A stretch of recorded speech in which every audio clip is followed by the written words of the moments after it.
your greatest musicians and artists probably would be just the worst athletes ever. Like, like, like baseball is the only thing I can even remotely picturing Jeff Tweedy doing. And that's because when you picture somebody play baseball, they're usually just standing still with a bat over their shoulder. Like, to me, imagining Jeff Tweedy going on a 7-step drop and throwing a bomb to a receiver streaking down the sideline is hilarious to me. Or Jeff Tweedy doing a layup. Wilco's A Ghost is Born was released on June 22nd, 2004, produced by Wilco and Jim O'Rourke on None Such Records. This was recorded November 2003 to March 2004 at Sear Sound in Manhattan and then at Wilco's Loft in Chicago. This is the fifth album from our friends in Wilco, and it won a Grammy. This album is right on the heels of what is probably their masterpiece, Yankee Hotel Foxtrot. But welcome to the show. I'm Seth Sparks, and I'm excited to talk to you about Ghost is Born. And I got my buddy up in South Central Kentucky, Josh Best. How you doing, man? You looking forward to talking about some Wilco today? I'm super excited. Thanks for having me. Absolutely, man. I probably more than any other album that I could think of. I know we listened to this a lot back in the day when it came out in 2004, but I mean, when I think of this, I kind of think of it in two ways. Like on one hand, it's kind of like witnessing someone's raw nerve, like just this vulnerable, exposed nerve. And then on the other hand, I think it's like, now I know what was going on with Jeff Tweedy. 2004, I didn't know anything about that. And to that extent, this is just like a collection of really good songs. Like you said, it was just a good album where you could put it on and everybody in the room was going to be satisfied with that selection, and everyone was familiar with the songs.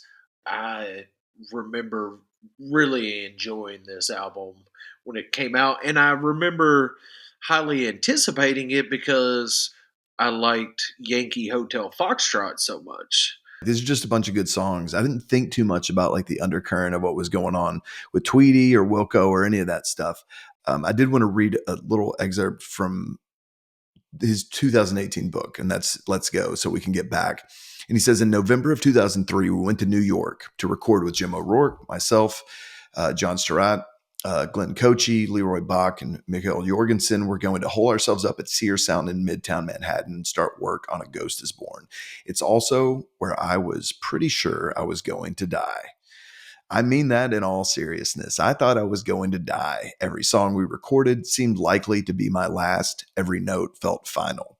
That looming sense of demise, it comes across in the songs, and I think Tweedy acknowledges that.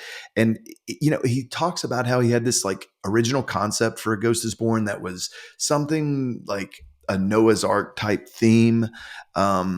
And that's why there's so many references to animals and insects and everything. You have muzzle of bees, spiders, hummingbird, the fly that he talks about accompanying my back. But he had this vague idea that the album was built around, where all of these songs were animals representing, and this is his quote, I had this vague idea of the album that the album was built around, where all of the songs were animals representing the different aspects of my personality worth saving. I don't know, it sounds ridiculous now, but at the time it made perfect sense. He says, the dread I was feeling was so profound and definitely biblical in scope.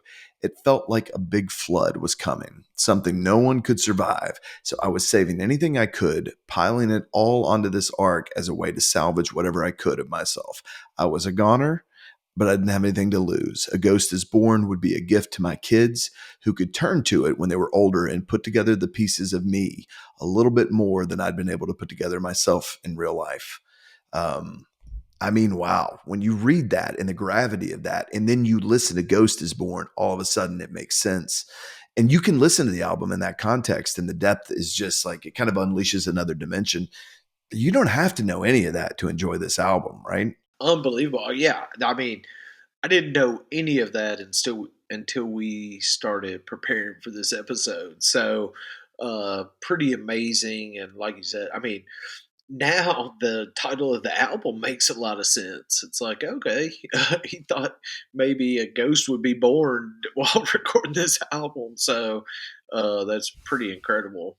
It's crazy too, because The other thing I tend to think about when we talk about any of these is the context, and we'll talk a little bit more about the context within Wilco's like own history, but the context within like the what's going on in the world. And in 2004, it was interesting. It was an interesting time in the mainstream pop. You have like Usher's a big deal, and Britney Spears is still out there. Outkast has kind of successfully made the jump into like the pop mainstream world. But these catchy, like highly produced hits really defined a lot of that early 2000 sound. But that's what's crazy about 2004 is it's in this weird time where like we've talked about other albums where it's like, oh, you read off the big hits of that year. We all knew Bone Thugs and Harmony, Crossroads. You know what I mean? Like we knew these songs that weren't even songs that we would normally necessarily come across, but you just couldn't avoid them.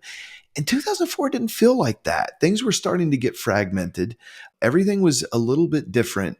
But when you really start to look at what was going on, so you have Kanye West making his debut with College Dropout. Mad Villain released Mad Villainy in 2004. But you also have like this indie alternative rock scene that's on the rise, this indie rock world that really becomes a big part of the music that we listen to.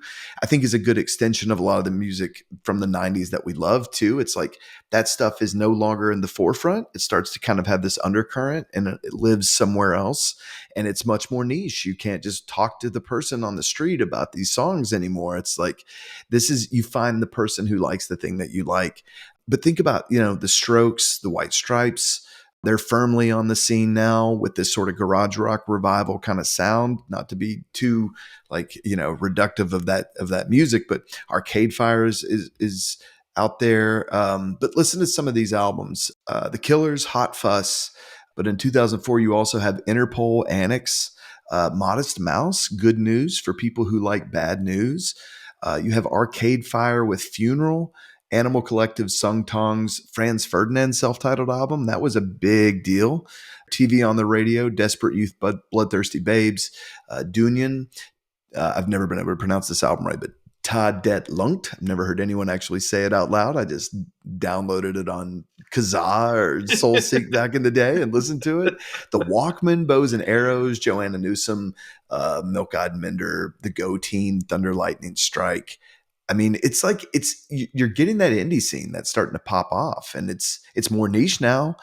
Rock's going in this direction, I think, driven by technology, and people are just trying to do different things and make old things new and come up with totally different things. I think it's a really cool time in music, and like you said, it's that time where we're first beginning to download music and just have all these things at our fingertips, and for the first time get this huge selection of music because people aren't having to go through the traditional avenues of recording an album and releasing it. So yeah, cool, a really cool time in music.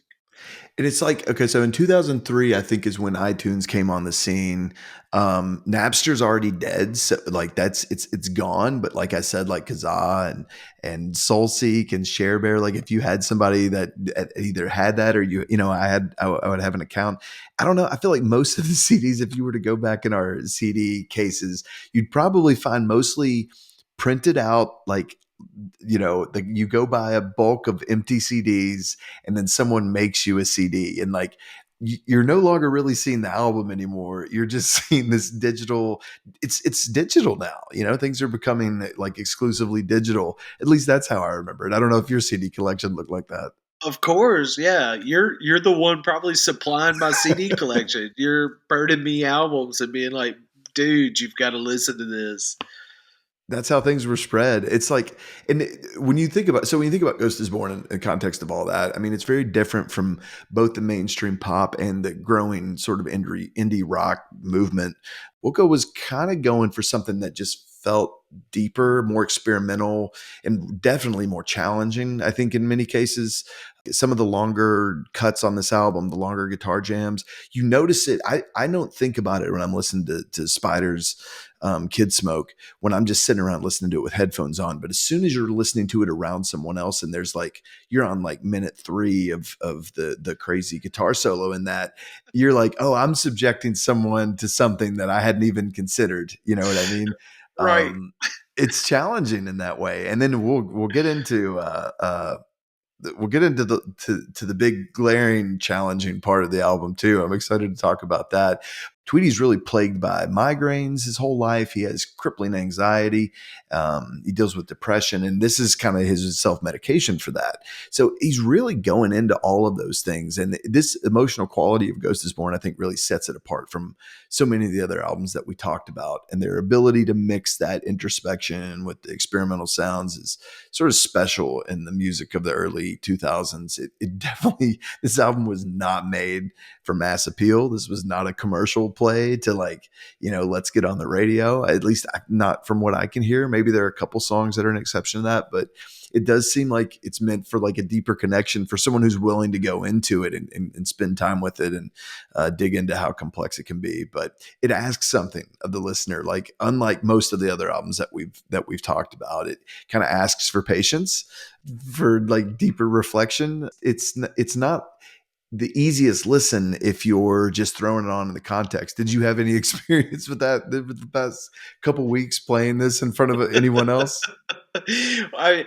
It's just funny how you put that, not realizing what you're subjecting someone else to. But yeah, I'm looking for a song. Maybe I'm in the car with the family. I'm looking for a song, and then it's like, oh yeah, maybe this is it. And then I'm 2 minutes into a guitar intro, and my wife is like, "What are we listening to?" Right. I like how you put it. How an album can be something that you spend time with and put energy in to, and it gives you something back. I never even thought of it that way, but I think when we were younger, you put it well earlier. An album was a collection of songs, and if Yeah. an album had a good collection of songs, you were willing to start an album on track one and let it play, and you would have patience with albums because either other songs were so good you were willing to have patience, or an artist became so good I would devote patience to that and be like, okay, I'm going to go into this, and immediately give them the benefit of the doubt, and Right. so that's a good way of putting it. I've never thought of it that way, but it is great. And all of the albums we've talked about so far and will in the future are just, these are albums that we've spent a lot of time with and have gone back to over and over again, and it always gives you something great. Yeah, I just look at all of these that we've talked about so far as just crowning achievements. And speaking of crowning achievements, I think it is like important to look at Ghost is Born in the context of, especially like, this is how Wilco chose to follow up a masterpiece. They knew the impact of Yankee Hotel Foxtrot. Yankee Hotel Foxtrot, released in 2002, is just a major turning point for the band. It's when they were on my radar. That's when I learned of them. It was just really experimental. It took them into new areas. They always had that Americana sound, that sort of alt country sound that was their base from the beginning.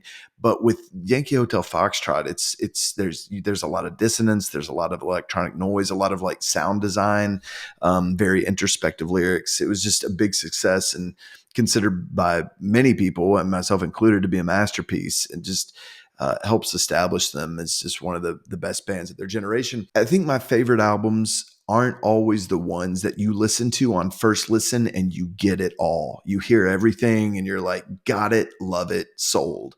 There's this thing where it's like, whoa, could you play that again? Like, what was that?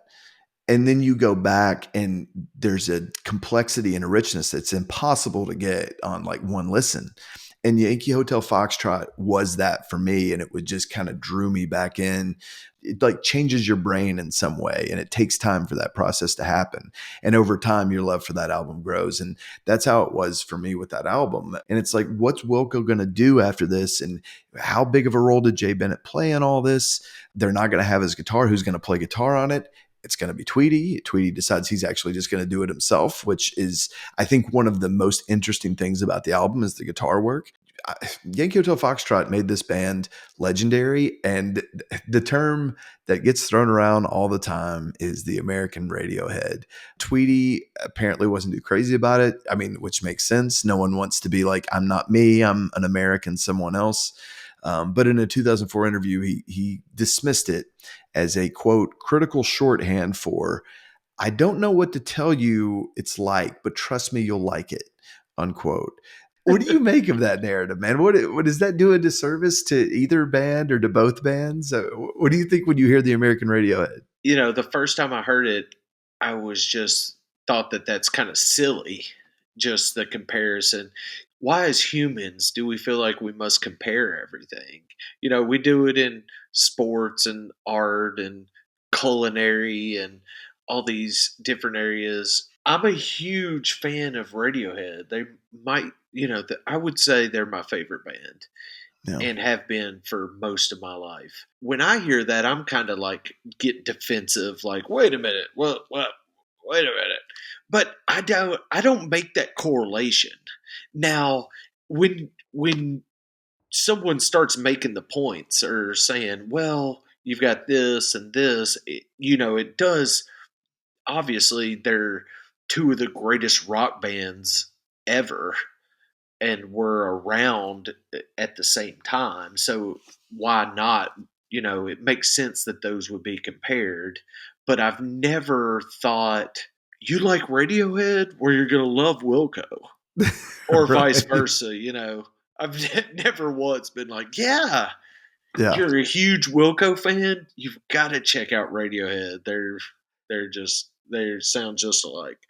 It's like, it's weird too that there's like this need to fill the void for like, I never thought like Radiohead wasn't mine because they're British, like, or, like that they're from England. Like that never occurred to me. It's like, they're mine, they're everybody's. Like I never felt like we needed, I don't know if that's like satisfying some need that doesn't exist. I guess if you're going to be, I think if you're going to say it's flattering, I think it would be flattering to Wilco. It's flattering. I think that it's probably meant with good intentions because they're both so experimental.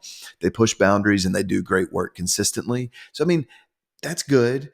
I don't think we need to find like the equivalent or anything like that, because you're right. It opens up this whole like, there's almost this competitive aspect of it, or which band's outpacing the other one or whatever. And that's, I don't know, it's weird posturing that just doesn't, it's not necessary. You know what I mean? Like it's like you said, it's one of the reasons you love sports, right? It's like there's a winner, there's a loser.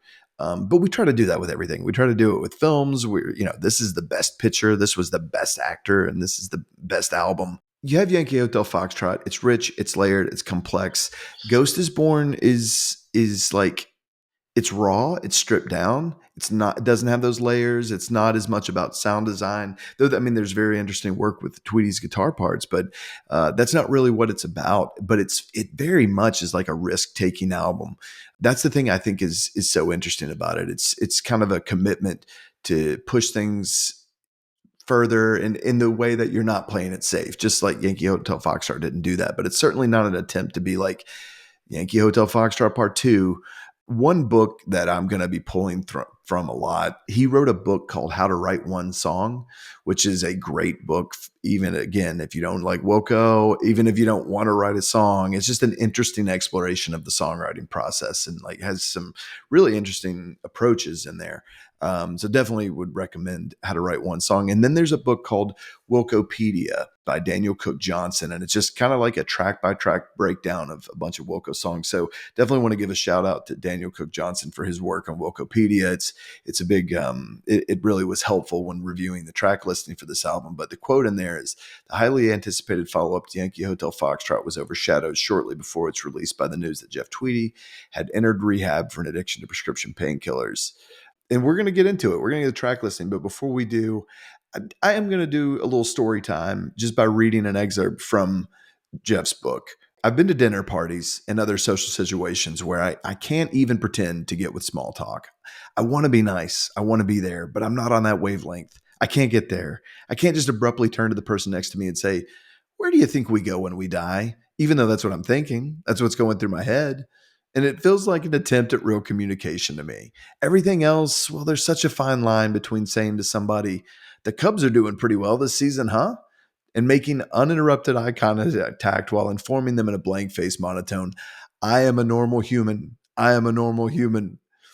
Every time somebody asks me, "How about the Cubs?" I want to respond with, "Yeah, the Cubs. They're going to die someday. You ever think about that?" All of them. Rizzo, Bryant, the one with the goatee, the other ones, the entire team. Some of them probably soon. You don't know. They could be dying right now while we're sitting here making conversation about baseball. Death is lurking. Susie always wants me to come with her to these types of gatherings, and she almost always regrets it. Right? That's great. And without further ado, let's just jump right into this thing with them. At least that's what you said. This is an amazing song. We used to play this. It's weird though. It's like this almost doesn't feel like an opener to me. It almost does. Maybe it should, but it almost feels like we start with like the second half of the album that comes in. This is not what you would expect to be the opener, and I think it kind of speaks to the risk that this album will take. It's a great preview of what's to come. Jeff Tweedy's solo is such an amazing part of the song, and his work on the entire album. It's so good. It's so unexpected. It's just like pure emotion. It's sort of void of melodic content, not completely, but largely. And the backstory to that is Tweedy's wife gave him a guitar lesson for his 34th birthday from television's Richard Lloyd. And if you ever want to know, if you love what you're hearing from the guitar work on A Ghost Is Born, go listen to Marquee Moon by Television. Listen to the song Marquee Moon, and it's a longer song, but there's an extended guitar solo, and you can hear the lineage between what Richard Lloyd, that guitar, is doing. I reached out to Richard. He did not want to talk about the specific content of the lesson. It was a private lesson after all, so totally makes sense. I think it was an all-day affair, and Richard also said he has not listened to A Ghost Is Born, so couldn't offer me any feedback there, but it was nice of him to get back with me. In the Wilco book, Tweedy reveals that he can't listen to the song. This is from Wilcopedia. But Jeff Tweedy is quoted as saying, "When the music comes in, when the drums come in without crying, it sounds like a panic attack to me. It's representational, The second half of the solo, when the guitar becomes more frantic, is unsettling to me in a really beautiful way. It says more than anything I've ever written lyrically, and it just happened." Wow, that's amazing. That quote right there is amazing. Yeah, I feel like every album we've discussed so far, the first track is just a real banger, set you up like this is what the album is going to be. Strap in, hold on. And this one is like everything that makes Wilco great. I feel like this song kind of embodies Wilco, but it's an interesting choice to start an album with that vulnerable, almost a cappella singing. For me, this song is what makes Wilco great. Is that build up and just the amazing guitar solos and jams at the end of the song. Beautiful song at the beginning, and then almost turns into melodic chaos at the end, which I feel Yeah. like you could say about a lot of the tracks on this album. And then you get into Hellas Chrome. Tweedy told Rolling Stone's Colin Devonish that the song was one of the first things we did in Chicago, that we really tried to play live and let everything be wide open. There's really interesting undercurrent, I think, lyrically to this song too. Talking to when the devil came, he was not red, he was chrome. And he said, "Come with me." The devil is inviting the narrator to a place where everything is clean, the air is crisp, it's warm. That juxtaposition is never really resolved in the lyrics. It just kind of makes this song somewhat haunting. I think when I first listened to it, I had like a handful of tracks that I really liked, and then a handful of others that I didn't think about as deeply.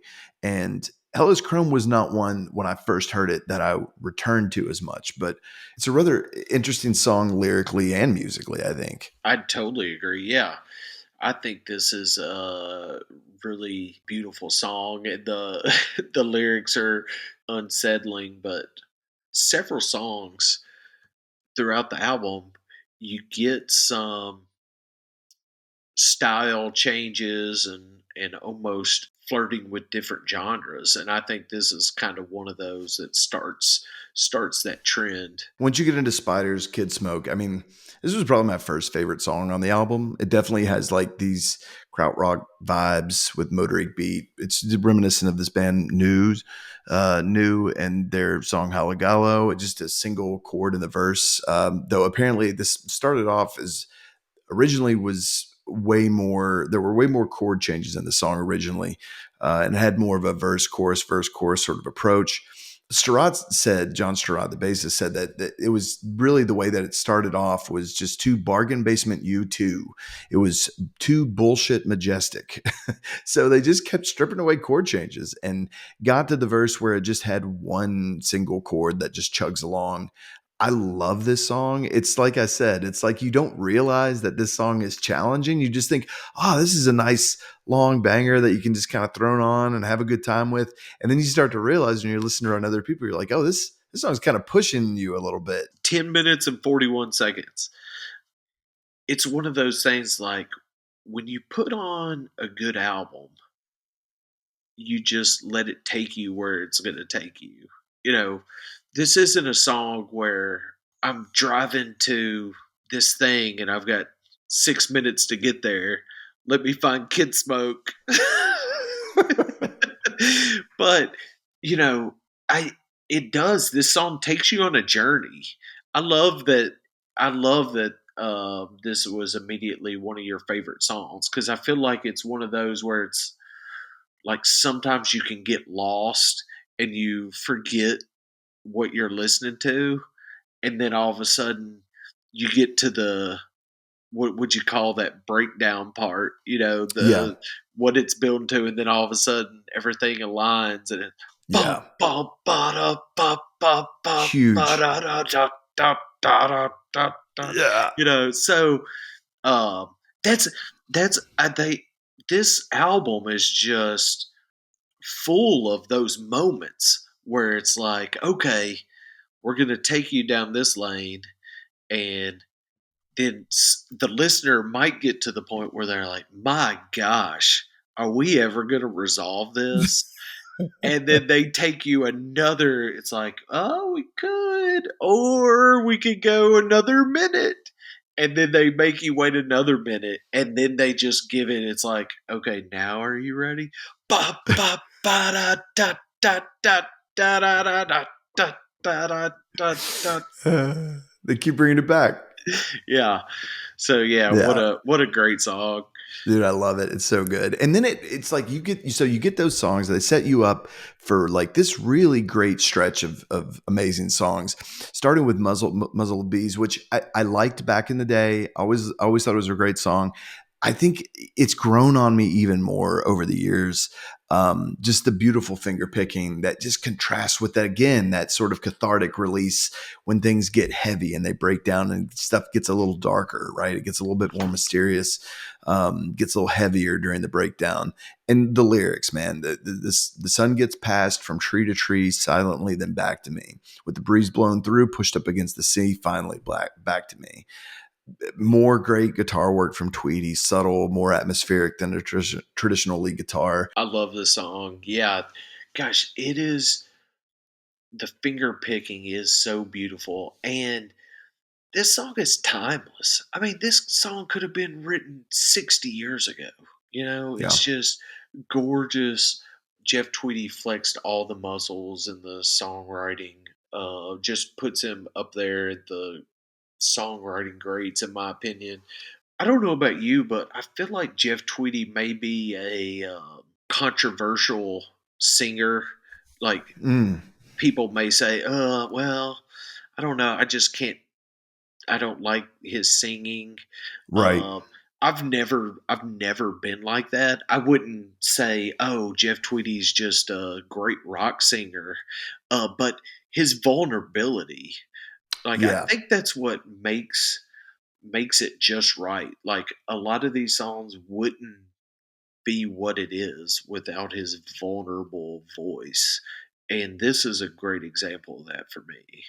It's But true. You don't think of Tweety as like you you I mean, it's such a distinct voice, right? And but you're right, it doesn't he doesn't use tricks, like it's not like he is has like a rock growl or anything like that. Like he sounds like himself. Even when you hear him live, like he's really, he's not a pitchy singer. He's usually on key. He's doing it, but it's very distinct, and you're right. There's a faintness that he can kind of like fall back to. Hummingbird kind of does.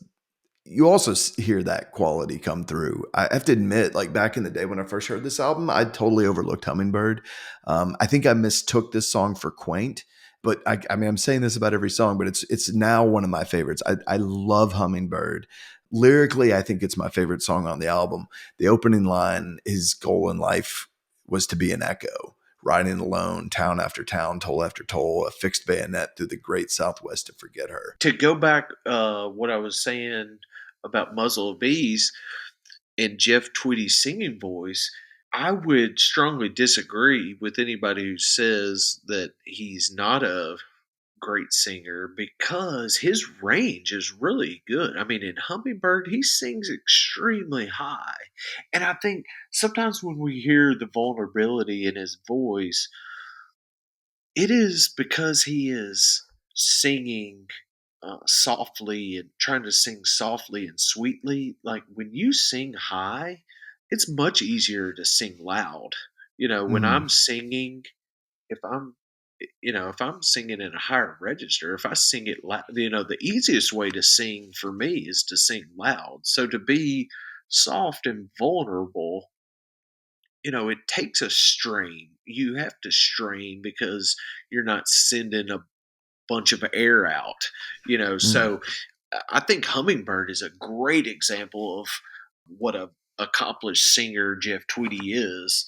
And yeah, this song is amazing. I love this song. One of my favorites on this album. One of my favorite Wilco songs, period. If for all those same qualities that we talked about with Muzzle of Bees, just great lyrics, great songwriting. You said something about seeing them live. I was thinking earlier in our discussion about what Jeff Tweedy was going through at this time of his life, and letting you in on that in his songwriting. I felt like there was a emotional relationship in the live shows. Mm. I think you saw him once or twice during this time, and I know I did too. We probably went to maybe one or two concerts together to see Wilco, because at this time, like I said, we were all fans, our close friends. Lots of friends. We would go to the show, and I remember those times of the give and take from the band and the audience, sharing a moment together, and Jeff Tweedy letting you in and stripping back the curtains, and being vulnerable, and their live shows that I went to were just top notch, fantastic. Yeah. Man, it's so true. They're so good live, and you can. I mean, there are obviously a lot of clips that you can watch, and even the band that they become, like after this, when they really have a fleshed out personnel that stays pretty consistent for many years afterward. It's not quite there on A Ghost Is Born. They're still, it's a more stripped back version, but like any iteration that I've seen of Wilco play live, it's always good. I remember the one that we saw at the Ryman. I think earlier you and I had talked. There was one in Cincy that I'm not sure I was at the one that you went to, but I know that we were both at one years later, a few years later. Maybe it was like 2008 or something like that, and that would have been at the Ryman. And it's the same thing. I later saw Jeff Tweedy. I don't know. I would say in 20. I don't know, the late teens somewhere. He played a solo show, a solo acoustic show in Nashville, and I think it was at TPAC here in Nashville. But anyway, he does. There's a relationship with the audience, and it's funny too. You can even find clips online where sometimes Jeff will get a little testy with somebody if they're like they're filming the whole time or something. But it's like it's sometimes even when it's like curmudgeonly Jeff, there's an honesty to it. There's a real, like you said, there's a real vulnerability to it. And yeah, I mean, to give yourself over like that's not easy. You could just go out there and play the songs. You could just go out there and okay, what's the next song on the set list and let's do it. But I think they really do try to give as much of themselves as possible when they play live. It's awesome to see. And speaking of playing live, this is one we covered, Handshake Drugs. This song was cool right out of the gate when I first heard it. Anybody that, I mean, what cool lyrics. Saxophone started blowing me down. I was buried in sound. Taxi cabs were driving me around to the handshake drugs I bought downtown. Great guitar playing from Tweedy. Wilcopedia, cool fact from them, at least when that was published, this was the song from A Ghost is Born that had been performed the most. The drummer percussionist Glenn Coach said that the songs get played a lot are the ones that Tweedy has a fun time playing guitar on. So I think that just shows you this is a fun one that Jeff likes to bring out. And yeah, like why not? This is a great song. This album you're not throwing on at a party, right? Like you're not going to throw on. We got a bunch of people here. Maybe they don't all know Wilco. I'm not going to go throw on Ghost is Born, but I could create a Wilco playlist, and Handshake Drugs would definitely be on it. Definitely, yeah. I think this one hit on first listen because this track sounds most like Yankee Hotel Foxtrot to me. So it's like in that, I feel like it's in that kind of style of we're going to use some different sounds, and it's kind of got that upbeat, maybe a little more pop flavor to it. If you were going to release a song, maybe it's this one. And then it takes into a more subtle song, Wishful Thinking. May not stand out to a lot of listeners. At least it didn't. I don't think this one stood out to me as much when I first got into the album, but it's an important part of the glue, I think, that holds everything together.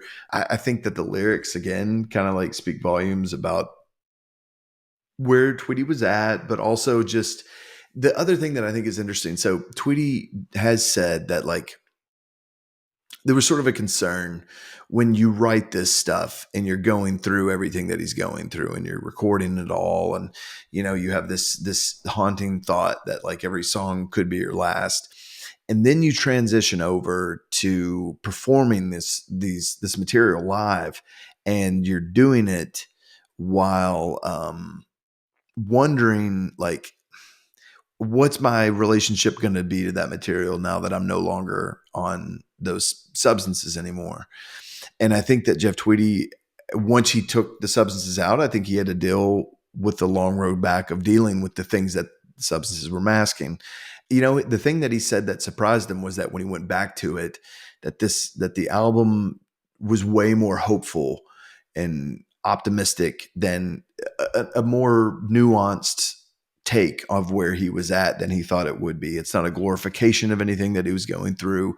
And that basically allowed him to perform this in a way that felt true, that felt honest, and that didn't feel like it was challenging for him in any way. It felt like an easy thing. I think Wishful Thinking this song I feel like kind of speaks to that whole thing. Yeah, yeah. This song's cool because I'm going to put this disclaimer out there. I'm no way near knowledgeable of Jeff Tweedy's solo stuff. My Wilco highlight was Yankee Hotel Foxtrot, A Ghost is Born, and then Sky Blue Sky. So I know those three albums really well. I'm not very familiar with a lot of the other stuff. But I have a feeling that this is kind of like a Jeff Tweedy forte of like not being bound by the time signature, or I'm going to play around with the timing and do some cool things. And I think that adds to like that vulnerability aspect that this album has. But yeah, this song is poetic and beautiful, and then I just love those lyrics, like just the simple theme that over and over. What would we be without wishful thinking? I think he says one time, doesn't he say, "What would love be?"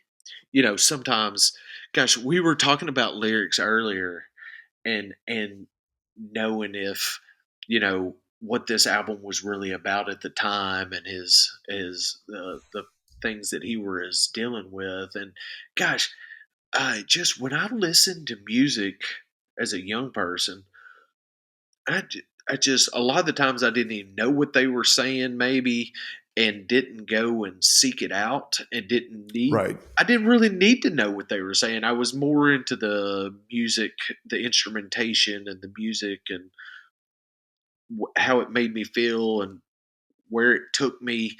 And so I missed a lot of the lyrics, but that's what I've really enjoyed paying attention to as we've gone back and revisited some of our favorite albums, is just really diving into the lyrics. And man, gosh, that just adds a whole nother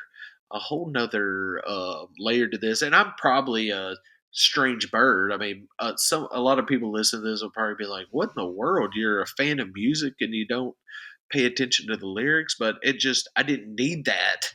I'm the same way in the fact that like lyrics aren't the unless it something lyrics just grab out and like they just pop out and like you can't ignore them. You know what I mean? Like there's some lines that pop out of a song and it grabs my attention, but I don't sit down with lyric books or lyric sheets and think about them and deconstruct them. But especially back then, but now I do think about them more, and I think that after doing that, I really believe that Tweedy's like one of the best lyricists of all of our favorites out there. I think when you look at his lyrics are unexpected. I mean, and this kind of we'll talk about "Company in My Back," the next song here. I feel like this is another one that I think is just the imagery that it conjures with the lyrics are great. This is a classic Wilco song, "Pure Bug Beauty." Tweedy talks about this song in his book, How to Write One Song. It sums it up. It occurred to me that children's books were almost all written from the point of view of animals or things like caterpillars or trains. So I started writing songs to them from the point of view, to his kids from that point of view, or at least with some element of an animal like perspective, written from the viewpoint of an insect at a picnic. That's the point of view that was in my mind, at least. But what it ended up being was far from impersonal. In fact, I find it to be heartbreakingly revealing when I read it or sing it today. I attack with love, pure bug beauty. I curl my lips and crawl up to you, and your afternoon, and I've been puking. It goes on to say, I think it's revealing because without the emotional cover of not being myself as the narrator of the song, I don't think I would have been secure enough to identify myself as something yet beautiful yet unwelcome, like a bug at a picnic, an interloper, facing danger bigger than anything I could ever imagine, and yet feeling gentle and deeply surrendered to the largest of the world and its mysteries. Writing from a bug's place in the world allowed me to be honest, in other words, about things that were too painful to contemplate fully at the time.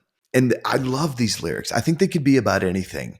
I remember when I first heard about this, I was talking about somebody saying, "Hey, here's what Tweedy was going through, and here are the lyrics." This was a line that they quoted from the song "Steady Crushing Hand." They were like, "Oh, it's a reference to," but this could be a reference to drug addiction. It could be a reference to a record label. It could be, as a listener, you could be listening to this and holy shit, there's a company in my back. You could think about this being subject to a corporate job or whatever. Like it just this it's open to interpretation in a way that I think is really amazing. And the way the song, like the music in it, it bounces back and forth between the major verses, the minor choruses. I revisit this song a lot. It's a lot of fun to sit around and play with on the guitar too. It's one that I think I've liked. I've always liked this one. I liked it when it first came out. I love it now. It's just a classic.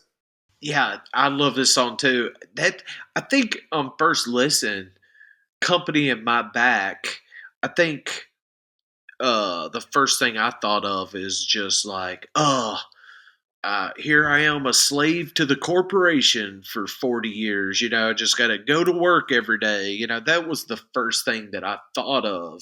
And so, as we were discussing this episode, I didn't remember the instance that you told us about our friend saying that about the Jeff Tweedy having a drug addiction. So another song where I'm just like, man, this song is so cool. And as I hear it in my head, I'm thinking this kind of piggybacks off the Yankee Ho Yankee Hotel Foxtrot vibe. Also, just where it's instruments and sounds that we're not, accustomed to hearing in a everyday rock song. But yeah, this is such a cool song. The way the lyrics flow and the timing of it, I think, is just really interesting. It has a great rhythm of how the melody's delivered and the lyrics of the melody. But yeah, great song. This takes us right into I'm a Wheel, Wilco punk rock. One of my favorite songs to play along with on the guitar. It's in drop D with a capo on the second fret. I feel like this is a precursor. I know that you haven't had as much exposure, but to some of the later albums. But like, if I think of a song you might find on Star Wars, just a banger with clever lyrics. Songs like this are why I don't think I was aware of some of the darker, heavier themes on the album. Like, I didn't think about it because you have these songs that are coming at you that kind of have good vibes. It doesn't feel like an album of despair necessarily. And this album, I think, kind of is just it's just a fun rock song. I love I'm a Wheel. I've always loved it. But today I think I love it even more than I did back when I first heard it. I love this song too. It was always, I think, my favorite performance. The song performed at the show. It just seemed like the over the top, everything huge, punk rock, all the theatrics like the Who, like uh, Right. theatrical arena rock, but yeah, fun song, super fun. I love the lyrics in this song, how they play around with the different choruses. Once in Germany, someone said nine. 1, 2, 3, 4, 5, 6, 7, 8, 9. Yeah, I just think that's so fun. My favorite is something about your sister. I populate her with knives. I played that for my wife, and she didn't think, she was like confused why I thought that was funny. She's like, "Wait a minute, like he's making a sound like he's stabbing her." I was like, "Well, that's what I'm getting from it." She's like, "And you like that? And you like the song about the guy stabbing her a bunch, huh?" That's great. Yeah, you're right. It's a song that you like when you first hear it. It's hilarious. Once in Germany, someone said nine. 1, 2, 3, 4, 5, 6, 7, 8, 9. It's one that you can like. You're really into, and it also makes you chuckle, which is not an easy thing to pull off. And then it takes you to like a song that I mean, Theologians is kind of a masterwork from a songwriting perspective. Not only lyrically, Theologians don't know nothing about my soul, but musically too. That descending chord progression, it starts off with descending down, but it's just this. The whole thing is they're playing around with F and they're playing around with D minor, the relative minor there, with just amazing lead guitar work, and emerges back into something more optimistic, and it'll kind of get dark, and then it ends on a somewhat sort of mournful ending. But I love the lyrics in Literati Lumen Fide, God is with us every day. In Latin, that means faith illuminates the illiterate. And then about that line at the very end, Cherry Ghost, this is from Wikipedia. When asked about the lyric on the XM Public Radio program, The Bob Edwards Show in 2005, Tweedy said, I just wanted to put some words together that kind of implied what I was meaning in a way that wasn't. I guess if I was going to write Cherry Ghost in a way that was more cliched and directed to the point, I would say, I want to leave a sweet memory. I want to be a sweet person. Basically a sweet ghost, an aftertaste in my life of sweetness, that people loved me and I was loving to people. That's basically what I think it was about. But Theologians, I think this is also on the playlist of the best Wilco songs, right? Like a top 10 probably. I think Theologians is kind of deep and profound, and Also, in a way, just a good song. Like, you don't have to go there. You don't have to think about the undercurrent or the complexities of it. You could just have a good time listening to this song. That's what I was going to say. It wouldn't matter what the lyrics are. This song Yeah. would be great. Replace them with any lyric, and I think it would be great. But I just think it's funny to sing sweet notes and then say something like, not like controversial, or but like go in a place where people are like, wait, now wait a minute, what you say? Um, Yeah. Right. Yeah. and so I totally agree. This is like one of Wilco's, for a band who has written hundreds of great songs, this is in the top 10. Great song. I do love this song. And it's kind of like Jeff Tweedy liked this song, and this is a kind of theme of the album, because here we get the title of the album, A Ghost is Born, A Ghost is Born. And gosh, when the song ends like that, then it's like the playful theologians don't know nothing about my soul. Gosh, it was like, oh, okay, maybe that wasn't from a playful place where you started this song. It's like, okay, now we've gone all the way down this rabbit hole, and then the end is almost like a farewell. It's like, okay, I'm a cherry ghost. So that's I think very interesting, and we start kind of playfully and then end in a very deep, like, okay, I'm obviously considering my death here. Right, right. It's very, very heavy on that level. And man, okay. So now we're gonna go there. We're gonna talk about Less Than You Think. Okay. Let's talk about the most difficult songs on great albums. Before we do, let me just I want to give Tweedy's perspective on this. The 12-minute drone was an attempt to express the slow, painful rise and dissipation of migraine in music. Tweedy said, I don't know why anyone would need to have that expressed to them musically, but it was all I had. And he says at some point it became humorous to us, at least, to have the longest song on the record be Less Than You Think. Tweedy told Robert Rutherford on the radio show in 2005. And it seemed to work on a lot of different levels conceptually for us. So the original version, actually what's on the record, is a radio edit. It was originally 30 minutes long. It was intended to be the entire side of a record or an entire disc of a double record set. Some of the things in the song are these descriptive words about sound, lightly tapping, high pitched, whatever. And there's also this element of free will, a lot of lyrics kind of meditating on this idea of free will. But man, okay, so you're throwing this one on, you're going about your day, and you're like, I'm going to throw on Ghost is Born, do the dishes. And then you get to this song and you're just like, what is happening? You start losing your mind halfway through it. And it's just like, sometimes this happens on albums, right? Like sometimes it's just like, this is a great album. And you reach this point where it's just like, now deal with this.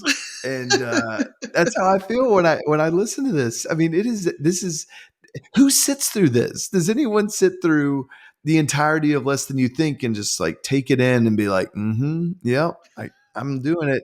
Like, I don't know. How do you reconcile this song when you're listening to it in the context of everything else? Wilco, am I supposed to take you seriously right now? You're a-holes, and you know it. You're trying to pass that off as a serious song, like a concept for your song. Come on now. Get out of here with that. So I love that you brought up the example of washing dishes, because that's exactly what I was doing like a couple weeks ago, listening to this album. And I'm like upset. I've got to stop what I'm doing and dry my hands and go over there and go click on to the next track, because nobody in their right mind is going to put up with 14 minutes of feedback. You're 3 minutes in and you're like, God, is it almost over? I gotta, go over and change the song. And you look and it's like, there's 11 more minutes of this. And then you have to go, like, I mean, you have to make that decision. And I don't know who's not making that decision. I agree. I think, okay, so this made me think, what are some of the best albums, the greatest albums with the most challenging songs, the most difficult songs on great albums? and I have three. Okay. Okay, good. A Ghost is Born, Less Than You Think, Fitter Happier from OK Computer, and Revolution Number 9 off the White Album by the Beatles. Oh, Um, yes. I mean, these are all great albums that you can just put on and listen to. And then they put in this track that's just like I I I appreciate the the the knowing what's going on and the migraines and all. I appreciate the effort. I even, you know what? I even respect the boldness of doing it, of putting these types of songs on an album. Like I do. But I'm not listening to it. No. I can't. I Yeah. can't listen to 11 minutes of this, and I don't want to listen to Revolution Number 9. Fitter Happier is the of those. I'm so used to it, and I've heard it so many times. But again, you're in a room with someone, and you're playing an OK Computer, and Fitter Happier comes on, and they don't know this album. Like you're kind of looking for the button. You're like, before I freak everyone out in the room, I've got to hit skip to get to the next song, right? Like Right. those are the ones that I include on my list. There are more. There's like the Roy Harper song off of Led Zeppelin 3. That's a tough listen. But what do you make of it when bands put these on there? And did I leave anything off that you could think of off the top of your head? I'm sure there's something out there, but I'm not going to be able to think of it off the top of my head. But yeah, I'm not a fan of this. Gosh, it seems like that was something older, like gimmicky, like, hey, let's do something silly. Remember this one album they did this, let's do something too. And seems like, a lot of albums from the 90s had some kind of like, we went through that there's a hidden track phase, Right. um And they were very rarely good. right. So I can't think of anything off the top of my head, but yeah, I'm not a fan of this. Don't need it. I'm like you. I'm okay if you put it on there. I'm not too inconvenienced to skip a track, but yeah, what in the world are we doing? Also, why not make it the last track? Why Yes, not make it the last track? So you can just like, okay, the feedback started, I'm done. I'm going to hit stop now. And then you can finish it out. But instead, they take the late greats and they put it after the 14 minutes of feedback. Shortly after the release of the album in 2004, Tweedy told Tracks magazine, this is a song I've had around for a long time, and it seemed to fit for no other reason to have the last lyrics on the record be, the best songs never get sung, the best life never leaves your lung. Things don't have to be polished and marketed and sold. That stuff can just be inside you, which I think is what the song is really about. I appreciate the sentiment of it, that the idea that there's so much amazing stuff out there that there's just no way to hear it all, and maybe some of it is only on the listener side. I think is a way that I've heard Tweedy kind of frame that in an interview that he gave shortly after Ghost is Born was released. But he's talking about the role of the listener in the greatness of a song. Maybe that can just be inside you. So I think that that's a good testament to that. Again, a lot. I'll be honest with you. There's a lot of times I've heard the late greats less than any other song on this album because of Less Than You Think. So this song is kind of buried at the end. It's almost like a hidden track, but at least that's how I kind of think of it. But I do think it's a great song that kind of stands on its own. that's a good way to put it. It's like I think I almost trained myself when listening to this album that when you hear the feedback, it's like, okay, just hit stop or open open disc, hit the open button, and just move on to the next one. So now that I go back on it and listen to it, I think this is a great song. Unfortunately, got shoved to the end after the after the ear pollution. But yeah, that's really cool. I'm glad you shared that about Tweety saying that he moved this to the end or decided to put this at the end because he wanted those to be the last lyrics sung on the album. That's really cool. I like that. It makes sense, and it's a great way to end the album. On to rapid fire questions. Are you ready for this? Yes. Besides Beck, who are Wilco's contemporaries? That's good. Um, well, I mean, I feel like we have to say Radiohead because we've kind of compared them, but I was just thinking of bands that amazing songwriting skills, great guitar playing. The For me, Wilco's all about staying power. So I'm trying to Mm. think of bands that have staying power. Gosh, and so did we decide contemporaries? It has to be like same time frame, right? Or can we Yeah, we're go? looking at people who are active in the same time. Like for me, for example, when I'm thinking about the things that you just listed, like Spoon comes to mind for me.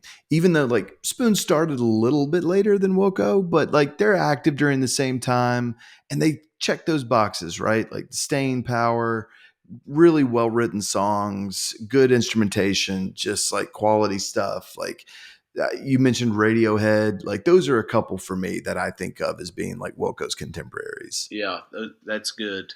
I totally agree. I think Flaming Lips might be in there too. Though Flaming Lips is a bit more like psychedelic, I think, than Flaming Lips almost bridged the gap between Radiohead and Wilco in a way. I don't know. Do you have a favorite lyric on the album? How about she appears in his dreams, but in his car and in his arms? A dream can mean anything. A cheap sunset on a television set can upset her. That's so good. Mine comes from Hummingbird. His goal in life is to be an echo. Was to be an echo. It's so good. Yeah, What's your favorite song on the album? my favorite song is Muzzle of Bees.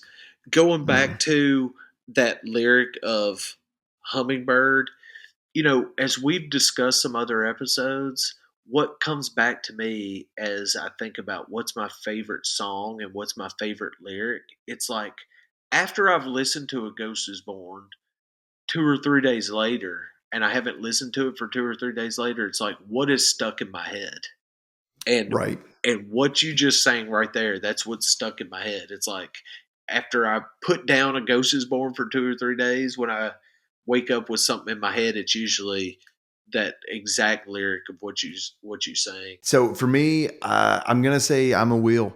I freaking love I'm a wheel. It's fun. I like to play along with it on my guitar. It's like it's just a blast. You know how I'm a sucker for those, like the banger on the album. But man, Hummingbird is the same way for me. It gets stuck in my head. It's the one that, like I said earlier, I slept on it and I don't sleep on it anymore. Like it's so that one has like had staying power that I didn't appreciate. That I think has really come back. And then yeah, might as well be. I mean, it's so hard. This is a hard. This was hard, but I decided I had to pick one. So I'm a will. Is this album the band's peak? Gosh, I'm I'm gonna say yes because if you ask me, my favorite album is Yankee Hotel Foxtrot, and this was right after it. So I'm going to say yes. I tend to say yes too. Though I think that it's funny if you think about the arc of a band's career, often there is a very clear peak and it's like, okay, this is when we can all kind of look at it and say that this is when they're at their top of their game. And the interesting thing about Wilco is they kind of are ascendant and they hit Yankee Hotel Foxtrot and they kind of and then you have Ghost is Born, Sky Blue Sky. And I will say I was like you in the fact that after Sky Blue Sky, I didn't stay on top of Wilco like I should have. And it wasn't until I read his book in 2018 after it was published that I went back and listened to all the albums. And now I'm pretty familiar with most of them. But they really did hit a point of quality where it's just like they just maintained like the longevity of Wilco and the quality of their output is so solid. It's really impressive. And then even if you include like Tweedy solo works in there, it's really good. So I kind of think this is their peak. I think around this time, the early 2000s, but their peak is kind of followed by this steady. They're still up there. You know what I mean? Like they're still Right. doing quality stuff. For me, Yankee Hotel Foxtrot is just like an all timer. Like it's one of my favorite albums ever made. So, that's probably why I'm answering yes to that. I But was going to say, um, if you ask some diehard Wilco fans, even maybe a couple friends of ours, they would probably yeah, maybe have a different answer. I'm sure they would. I'm sure they would. I think that speaks some to like where we were plugged into Wilco and when we found them and when we were like most, when we were listening to them the most. So you have someone that hasn't heard of Wilco, and you're going to introduce them. You're going to pick a song off of Ghost is Born. You're going to play it for them in hopes of turning them into a Wilco fan, to getting them curious about Wilco. What album are you going to choose from A Ghost is Born? I'm a will. I will. Because it's fun. This It's is so fun. Wilco. This is that we're huge arena rock, and we can just blast you. We can just blast you with so much sound. We'll just blow your face off. I love it. Maybe my favorite song probably my favorite song on the album. So I went with Handshake Drugs. I think it's melodic, it's fun, it's something that's cheeky. Okay, what band would you like to hear cover this album? Gosh, this one's always fun. You know, easy answers for me are always just like my favorite artist, like Me too. Radiohead. Right. But I was also thinking, what would be kind of fun? Tame Impala. Tame Impala comes up a lot, and when I think about bands that I want to hear cover albums, like I would like to see Tame Impala series of like 5 cover albums where they just completely take it on.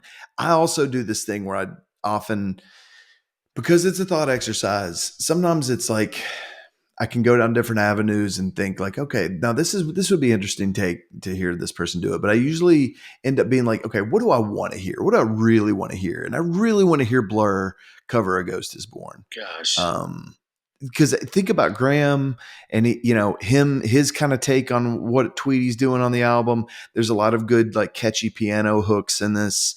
I think Damon yes, would do really well with. I would love to hear Blur cover A Ghost is Born. yes. And Um, I'd love to hear Graham Coxon just, you know, wail on these massive guitar solos. have him throw his effects on there, and it's gonna get out of hand. I love it. I really want that to happen. That's the bad thing about doing this thought exercise, is it's something that will never ever happen. But man, how great would that be? Okay, the big question here: if Wilco or Jeff Tweedy, you take your pick, if they were a sports team or an athlete, who would they be? Okay, I did Wilco as a whole, Okay. and they are the Pittsburgh Steelers Okay. The Pittsburgh because Steelers. the Pittsburgh Steelers are an example of longevity and consistency. If you don't know about the Pittsburgh Steelers, I think they've had a total of 3 head coaches over the last like 60 years.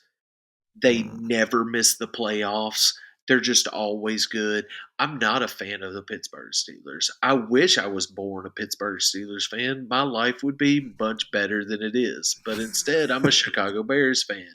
So I'm going to say the Pittsburgh Steelers. I love it. That's a great answer. So I kind of thought, I think this applies to Jeff Tweedy. I think you could make it about the band, but I chose an athlete, a specific athlete. I chose Paul Konerko, longtime first baseman of Chicago Yes. White Sox. Okay. I have a lot of reasons why. Okay. Are you ready for this? Yes. Similar to the Steelers, right? Longevity and consistency. Konerko played 18 seasons in the MLB, 16 of which was with the White Sox. It was really hard for me to find what. I don't think Tweedy's like a big sports fan, though there's like I think he threw out the first pitch supposedly of a game that I don't know if it was, I don't know who it was. It might have been the Brewers, it might have been the Cardinals. I can't find out. They have pictures of him with Cubs hats on and everything. I've also heard he is a White Sox fan. I don't know, but there's a Chicago connection, and that's always good for location. But anyway, you have the Chicago connection, you have the longevity and consistency. But people aren't looking at Paul Konerko like, hey, this is the man that is going to be remembered 500 years from now. He's not Babe Ruth, he's Paul Konerko, but he's well respected. He's a consistent all-star. He's won a series. He, broke the drought in 2005 for the Sox, and then underrated excellence like Tweedy. Konerko wasn't flashy, but delivered substance and consistency. His approach, thoughtful. deliberate player. He could hit. Great first baseman, resonated deeply with people who appreciate craft over spectacle. So that's my answer. With Jeff Tweedy as Paul Konerko of the Chicago White Sox. I love it. And don't you agree just that your greatest musicians and artists probably would be just the worst athletes ever? Like like like baseball is the only thing I can even remotely picturing Jeff Tweedy doing. And that's because when you picture somebody play baseball, they're usually just standing still with a bat over their shoulder. Like, to me, imagining Jeff Tweedy like going on a 7-step drop and like throwing a bomb to a receiver streaking down the sideline is hilarious to me. Or like Jeff Tweedy like doing a layup, like a one-handed breakaway layup Yeah. at breakneck speed is just hilarious to me. But it's not just Jeff Tweedy. I mean, list your favorite 100 musicians and it's all the same. The best ones are just terrible at sports. Yeah, absolutely. And probably have like zero interest in sports. Any other thoughts from you to close out the You said it beautifully. I totally agree. We one of the few episodes we've done so far where we didn't encourage people to pause the episode right away and go listen to it. Gosh, if you haven't listened to it already, I hope we've talked you into it and you won't be disappointed. Just another great album. Absolutely. And if you like what we're doing here, subscribe, like, do the things, show us some love, and we'll keep doing our thing. Let us know. Let us know what you want us to talk about. Let us know what you think about A Ghost Is Born.